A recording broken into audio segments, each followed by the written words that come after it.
Star Wars The Bad Batch Season 1 Episode 7 Battle Scars has finally been released on Disney+, and the terrifying cliffhanger with Wreckers inhibitor chip has finally come to a conclusion. The episode also has some awesome connections to the Star Wars games, books and comics, which give us some big hints about what's coming up in the next episodes. Before we dive into it, make sure you're subscribed for more awesome Star Wars lore content. So the action begins with a heated dogfight between the Bad Batch's ship, the Havoc Marauder, and a few ships from a group called the Rokai. We don't know anything about the Rokai yet, but I'm sure they'll be returning in the future. Echo and Tech begin having their usual arguments about trying to fix the hyperdrive, while Wrecker goes absolutely crazy when their new lizard friend jumps onto his face. Omega has named the creature Ruby, but sadly she won't be able to keep her, as it needs to be delivered to one of Sid's clients. The Bad Batch are finally learning that to be mercenaries, they have to do the job without asking questions. In the background of this shot, you can see what looks like a Pantoran pilot, very similar to the Imperial Pantoran pilot from Star Wars Squadrons. Obviously it's not him, and an Imperial definitely wouldn't be hanging out at Sid's den, but it's good to see confirmation that some Pantorans fled the planet after the Empire arrived, rather than cheer them on. Near the Pantoran, we see a mysterious hooded figure wearing the same robe that we saw in the cliffhanger shot of the last episode. After the figure causes a scene in the back of the den, he slowly lifts his hood and reveals himself to be the man we've all been waiting for, Captain Rex. As the group sit down at the bar, Rex tells the Bad Batch that he's been keeping a very low profile, and we learn that he has actually been recorded as killed in action in the Imperial databases after the Venator crash on the icy moon. Rex then explains that he found the Bad Batch with the help of Trace and Rafa Martez, and that they told him that the Bad Batch had a young kid with them. Hunter then explains that the kid is Omega, and that she's a clone just like them. Following this, Wrecker enters the room bombastically, absolutely pumped to see his old friend Rex, before introducing him to Omega for the first time. As Omega looks at Rex's face, she immediately notes that he's a Generation 1 clone because of the lines on his face, meaning he is among the oldest clones in the Grand Army of the Republic, and was literally part of the first production. This matches up with what we already knew from Star Wars Rebels, where Rex told Kanan and Ezra that he fought at the first battle of Geonosis. Once again, we're seeing Omega pick up on the smallest details, like the lines on Rex's face being different because the cloning process wasn't as refined back then. Or more likely, she's just making fun of his wrinkles. Following this, Wrecker once again complains about the numerous headaches he's been receiving over the course of the show, which immediately sends Rex into a state of panic, causing him to draw his blaster on the Bad Batch, both for his own safety and Omega's. The Bad Batch are unsettled by this, but agree that they do need to get their chips out either way. Rex then sends the crew to the planet Bracca, where of course they are scrapping old Clone Wars Venator-class Star Destroyers, which have medical units inside. We of course saw these Venator medical bays being used in the Clone Wars Season 7, when Ahsoka took Rex's chip out, and we saw Bracca in Jedi Fallen Order, which was the workplace of Cal Kestis. Once the Batch arrive on the surface of Bracca, Rex meets up with them, and this time he's in his iconic clone armor, as well as still piloting the Y-Wing fighter, which helped he and Ahsoka Tano escape the Venator crash at the end of the Clone Wars. Before the squad can get to the Jedi Cruiser, however, they have to avoid swarming patrols from the Scrappers Guild, who control all of Bracca. These are the same guys that Cal Kestis worked for in Jedi Fallen Order, but they actually first appeared in the book Resistance Reborn.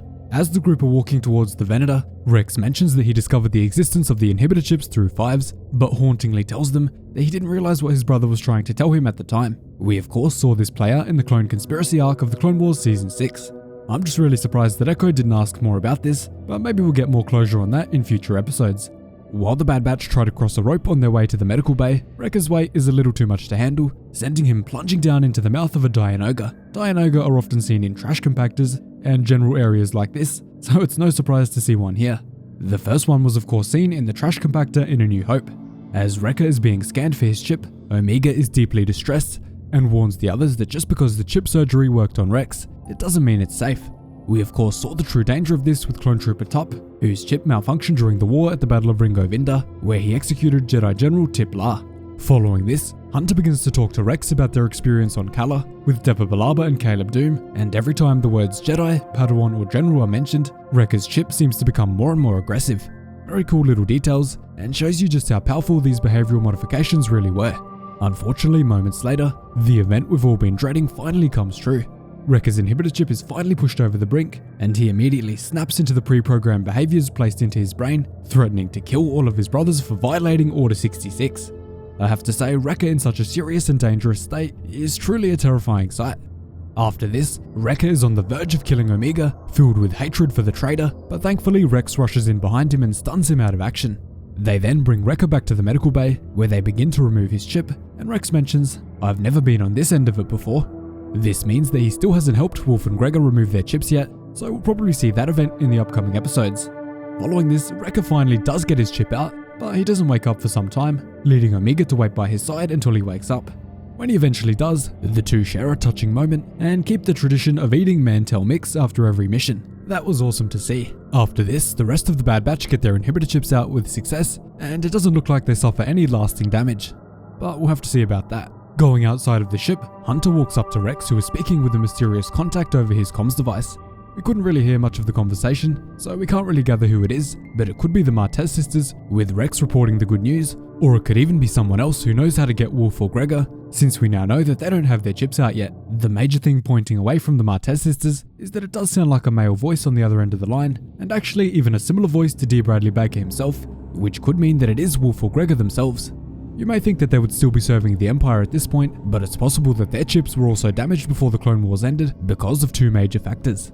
Although Wolf definitely does still have his chip inside of him, and is almost implied to have executed Order 66, his chip may have been damaged when he lost his eye to Asajj Ventress at the Battle of Khorne. At the battle, he sustained horrific injuries to his head, so it could definitely have affected the function of his chip. And if you want to see how that battle went down, and how Wolf lost his eye, make sure you check the link in the description or the pinned comment down below. As for Gregor, his may have been damaged after fleeing the Battle of Sarish, and crash landing on the planet Abathar, where he suffered horrible amnesia. If the crash was enough to cause amnesia, it was probably enough to make his chip non-operational. Again though, this contact could really be anyone, but probably not figures from the roots of the rebellion, as Rex didn't really join up with them until Star Wars Rebels, and seemed to be on pretty decent terms with the Empire by then. Following this, Rex and Hunter reassure each other that they can always be called upon if things get messy, and Hunter responds, telling him that they know where to find him. This is clearly setting up a reunion later in the series, maybe for one final battle near the end of the show, where things are looking impossible to overcome for the Batch.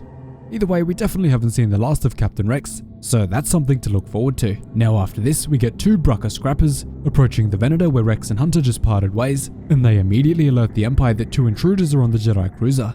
This most likely means that the Bad Batch will be sticking on Bracca in the next episode, and Crosshair will finally be brought back into the picture to hunt them down. We've also still got the scenes from the trailer with the massive battle against the clone troopers which takes place on Bracca, so I'm sure that'll be coming in the next episode. We also haven't seen anything about Tarkin, Rampart and the Kaminoans in quite some time now, so if they don't get moving on that stuff pretty soon, it's going to be hard to fit all of this into the season. And unfortunately, they still haven't confirmed a second season just yet. And we've also still got to see the Fennec Shand plotline play out, as well as see the stuff from Raxus and even more on Onderon. There's still definitely a lot to pack in, and there's only 9 episodes remaining. We'll just have to wait and see how it all fits together. Leave a prediction down below if you think any of the members of the Bad Batch will die by the end of the series.